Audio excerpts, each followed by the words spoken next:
Welcome to Future Ready Live, where we talk about topics that will help CPAs, CGMAs, and their organizations prepare for change and transformation. I'm your host, Tom Hood, the EVP of Business Engagement and Growth at AICPA SEMA, the largest global body of professional certified accountants in the world.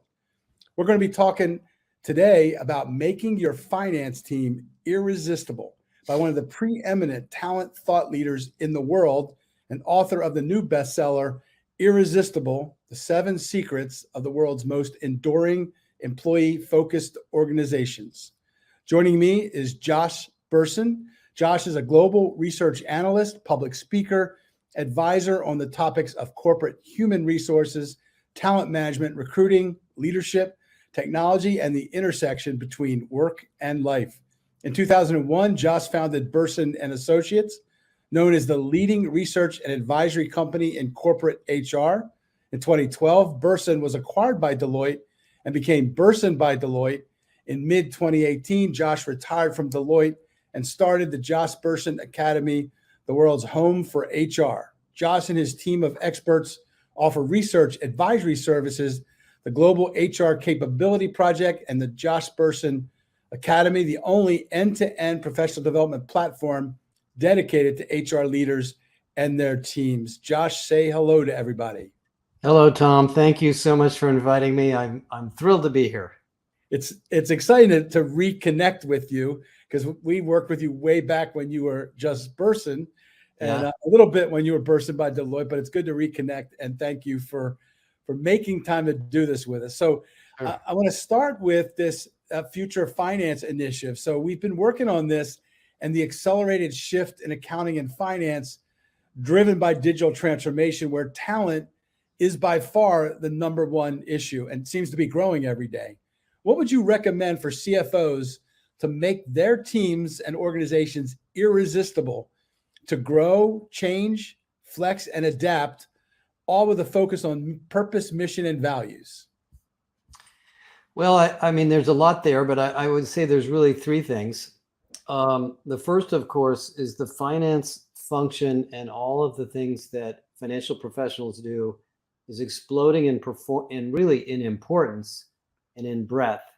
And so, the older way of thinking about a business function like finance or HR or accounting or whatever it may be was very strict. And we had these job titles and these job descriptions, and we knew what they were. And now all of that is getting morphed as these roles keep changing. And so we need to, number one, is look at hiring people for learning agility, for technical and digital skills, as well as human skills, as we call power skills, as well as professional skills. And the third is to sort of model the organization, the finance organization, as if it was a consulting organization and can adapt to different needs as they come in. And I know that's a lot to think about, but all of those things are happening across every domain of business that we talk to and every company we talk to. So those are some of the very high level issues. So it's interesting because when we polled them and found out like what their top issues were, you could see the expanding role, right? They were talking about, the ESG and DEI and new ways of thinking about value, right? Intangibles, all that started to, and what they said is, in addition to the talent and the lack of skills in their teams, they said it's not like any one of these issues is really big. It's that they're all happening at the same time and often demand the focus of the CFO and their finance team in parallel and simultaneously. So it is kind of a crazy. The reason, and let me just sort of back up. And the reason for this is something else we've seen in the research that we've done across talent in general, is that virtually every company is transforming into some adjacent industry or business model or technology. And so if you guys in finance aren't there to help the company make that transformation and understand how to do it profitably, and to not just sort of overhire and overspend on various initiatives, they're not going to know how to do it. So you're playing a much more advisory and consulting role than ever in understanding these transformations. Yeah, and in fact, the words they're using is, kind of a chief value partner or a chief future officer, even because of that new role of foresight versus hindsight. So you're spot on, and that does make a whole lot of sense. Now, so let's go to the shift from performance management to performance enablement. I saw a post you did about that and said this is one of the big shifts. So what do you mean by that idea? Well, performance management from an HR standpoint means performance appraisal and annual reviews. I mean, from financial management, it means a little bit different, but there's this old idea that human beings are replaceable, and that what we'll do every year is we'll get rid of the bottom 10%, maybe the bottom 20% in some companies, and we'll just keep, upgrading, top grading, they used to call it. And, GE was famous for this. Even Microsoft used to run this way. And what we're now finding is there's two problems with that. Number one, there aren't enough people to go around. So if you get rid of those 10 or 20%, you're not going to be able to replace them very easily. Right. Number two, human beings are the most adaptable part of your company. In fact, the way I like to put it is that the human capital is the only capital you really have that's constantly appreciating in value. Because the more people learn, I know all you guys think human capital is an expense, but on the other hand, the more people learn and understand the business and understand the industry and understand the customers, the more valuable they become. So, one of the paradigm shifts in performance management is, yes, people have problems. Yes, people are in the wrong jobs. Yes, they sometimes underperform, and sometimes they need to be moved into a new role. But if you're not helping them perform better, you're not actually improving the performance of the company. All you're doing is churning, and probably creating a lot of politics on who's going to be rated high and who's not. So this has been going on as long as I've been in HR, and this is a big shift. I'll make one more, sort of observation. We've done multiple studies of this, and in the early 2000s, when I was first doing research, about 75 to 80% of the companies we surveyed said that the reason they were doing performance management was what we called competitive evaluation. Let's, pit this person against this person and see which one makes more money and which one keeps the job and which one doesn't. Today, it's 80% on growth and development, because we don't have enough people. We're all learning. Everybody has to adapt to this new world and develop new skills. And if we're not helping people do that, it doesn't matter if we're evaluating people. It's not going to help. I love that. And you made a good point, though, about our accounting. Like, we account for human capital cost as expense. There's a whole school of thought that it's one of those intangible values. There's a whole new discipline coming along with ESG that begins to rebalance that and refocus that, Josh, to your point. So it begins to be looked at as a capital that's led and managed and cherished, as opposed to an expense that we're just writing off. I mean, listen, you guys are the finance professionals, but if there's a way to think about human capital as an appreciating asset, you wouldn't hire so fast. You wouldn't lay off so fast. You'd spend more money on development. A lot of things would be done differently. You're exactly right. And I'm hoping we can play a role as the association and maybe change that paradigm a bit. Yeah. Right? It'd be an amazing place to go. So I love that, from performance management to performance enablement, and the notion of thinking about your human capital as an asset that's appreciating as opposed to that expense. The golden stuff there for sure, Josh. And all right, now I'm going to shift to this idea that culture. So in your book, you make a great point that culture, not rules, is a major piece, right? And in our group, maintaining culture in a hybrid work environment was one of their top 3 or 4 issues consistently now. As finance pros are all, even every company struggling with it, but the finance pros are saying, how do we look at this differently so that we can think about this because we think it's a pretty much permanent shift for at least the near term? Well, I think there's 2 aspects to culture relative to finance, because you guys are actually in a function very similar to the people that I spend more time with as in HR. It's not that different, actually. Right. There's the culture of the company and the business as a whole. And do I feel that I'm affiliated with that? Do I relate to it? And do I feel like I'm included? Do I feel like I belong? Are my differences appreciated in the company in general? And that affects the employment brand for everybody in the finance function and everybody else. And then there's the culture of the finance function. Mhm. Are you guys the cost cutters? Are you the no people? Are you the yes people? Are you the consultants? Are you the evaluators? You guys have to decide from the CFO down how you want to be perceived inside of the company. And some of that will come from the CEO too. But I think the same thing's true of HR. Your HR friends over there on the other side, they have the same problem. Are they the police or are they the coaches? Are they the nice guys or are they going to hold you accountable? This is what happens in these support functions. And I would imagine that the kind of culture you want to have is that we in the finance group are here to make the rest of you even more successful than you are. And that's what we get excited about. And that's why we like working in this function and doing what we do. And that's the kind of thing that will attract those kinds of people into your finance organization. So that's why it's so important. I mean, it's funny because you just captured perfectly the spirit of this future finance leadership group we've put together, which has CFOs from a lot of these major corporations. And they've been working with us pretty much every other month to help us redefine and reimagine what finance should look like in this new age coming out of the pandemic. So great. That's some great advice there. I love that about the culture notion. And I like the idea that they should be thinking more like consultants, which is what they're all saying, right? We have to be value partners to the business, not the police or the cops or the people that are running around giving them bad marks from that perspective. So good stuff. All right, now I want to move on to your power skills. I love that concept from you. We at our Business Learning Institute, which is a division of AICPA, we call them success skills, but I think I like your power skills even more. And you're saying we're becoming a power skills economy. And we see a little similarities to our T-shaped professional model we call boundary crossing competencies. Talk to us a little bit about your idea of power skills and what they mean from that perspective.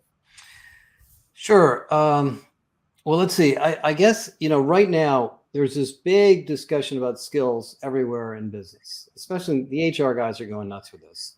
We're going to write down all these skills, and we're going to, categorize you, and you're going to tell us what your skills are. But of course, that's always changing. Like right now, ChatGPT is the most important skill basically in business. And it's only a month old, right? So that wasn't in your resume a month ago. Right. And there'll be something else next month. So, so if you really look back at your career, and I think about my career, all the people I've met, all of those technical skills come and go, and you have to learn them. That is sort of the basics. Right. And you'll be very good at some of them and not as good at others. And some of them you're going to have to get help from other people on, and some of them you'll be the specialist. But the thing that endures beyond all of that, no matter how much AI and technology is created, is our ability to find added value on top of that. And that tends to be listening, communication, problem solving, time management, empathy. I mean, we learned this about the pandemic. I'll tell you the funniest story about power skills. In fall of 2019, before the pandemic, we were at UC Berkeley with a bunch of CHROs talking about leadership models. And we had some, very eminent psychologists speak about human happiness and what are the drivers of human happiness. And it's things like flexibility and empathy and caring and awe and, these kind of psychological terms. And I asked the CHROs at the time, how many of you use any of these words in your corporate leadership framework or your mission statement? And like nothing, silent. Fast forward a year later, everybody's talking about all of this stuff because there's so much stress from the pandemic.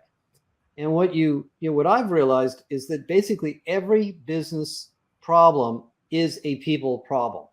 Mm-hmm. Every project, every initiative, any new change has to do with people.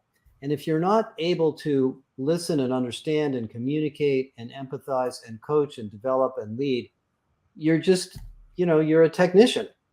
And I don't think many of us want to be technicians for the rest of our careers. So these power skills are always important. That's some good stuff. I knew this would be amazing. So you're just full of amazing nuggets that are supporting the things we're trying to do and really helping along here. All right. I got to at least address, because your skills point is exactly what's going on in this whole debate about college versus the Wall Street Journal article about, you don't need colleges anymore. Yeah. I think that was an overreach, but it speaks to this idea of apprenticeship programs. And we're one of 3 or 4 professional apprenticeships that have been launched in the last couple of years, along with insurance, cybersecurity, and HR, by the way, SHRM, that are in that professional bucket. Because every time I say apprenticeship, people think I'm talking about a bricklayer. So, but speak to that idea of skills and anything you can about the importance of these apprenticeships as an alternative pathway into skills inside of major corporations. No, I think that kind of program is fantastic, and I applaud you guys for doing it. Every professional domain that I've been in, and I've been, had a lot of different jobs, has many, many technical, complex skills and experiences required, and you gain them through experience. School will only take you so far. Even a course in a professional education course will only take you so far. It's only when you use it and apply it and see what didn't work that you really get sort of wise and masterful at it. So, anything that people can do to bring young people into the profession early. I mean, I think going to college is important for all sorts of reasons besides the technical education of it, learning to write and read and just appreciate, the world. But apprenticeship is probably more important than certification to some degree. I think some of these certifications are important for testing, but in the actual work, knowing how to do the job is based mostly on your personal experiences. And the faster you can get more experience, the more professional value you're going to create. So I applaud you for doing that. I'm not saying colleges are going away, by the way. No, they're not. There's always an important role. And even with our apprenticeship, it's got a 2-year journey coming through a junior college and then starting to get certified, as well as a 4-year. But to your point, we're offering it to people that might not be able to afford the 4-year route. That's another big part of it. And the experience point, when the Department of Labor looked at our learning, they actually will issue a certificate as a finance business partner from the Department of Labor as part of all this. So that's exciting. No, and the other thing, Tom, is, people are living longer. So they're moving in and out of different careers. So people could come in and take your apprenticeships mid-career and then suddenly have this new career ahead of them. So there's all sorts of reasons to do this. Yeah. In fact, we're talking, one of our early adopters is a bank. And he was saying, I'm probably going to be laying off as technology comes in a lot of bank tellers in the future. I'd love to be able to reskill them through an apprenticeship because their knowledge of our business would be huge inside the company. Yep, absolutely. So that's exactly what you're talking about from that perspective. All right, I'm going to try to get to 2 more. The idea of agility. When we looked at this, it was like an agile report. And it showed finance and accounting. This won't surprise you. The least agile among all the other corporate departments, IT, sales, even HR. And I know you talk a lot in your book about agility and how that works. Any thoughts about that? Yeah, two things. First is flattening the organization helps. The more hierarchy, the less agile it becomes, because there's all sorts of people who sort of feel like it's their power and they don't want to let go of it and they won't let somebody move around. So that's one thing. But I think the second thing that creates agility, we just did a lot of research on organization design. And what we found is that what creates agility is not the organization structure, but the way people operate, the way they work together, the way they're willing to help each other, the way they're willing to take time to teach somebody else something. It's very cultural. And in the software industry, where they've broken all these software teams into small groups, if you read all the books about agile and software, it's all about culture. It's not really about the structure of these teams. It's creating smaller teams that are focused on the mission, that know what they're accountable for, that communicate regularly, that are willing to do things in an iterative way. One of the things about agile is you have to be willing to do things quickly and change them quickly too, and not wait for them to be perfect before you get them out. So those are things that probably feel a little bit weird in the finance function, but I'm sure there's analogies there that this has been true in HR. I mean, most HR people never wanted to launch anything until it was perfect, and now they're finding out none of it's ever perfect. Right. So we might as well get it out there and then fix it as fast as we can.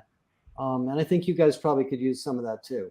Yeah, we call it fail fast and learn, or first attempt in learning. But you gotta try. As long as you do the learning part and then tweak it, that's the big, as opposed to just let it go and figure out what happens later.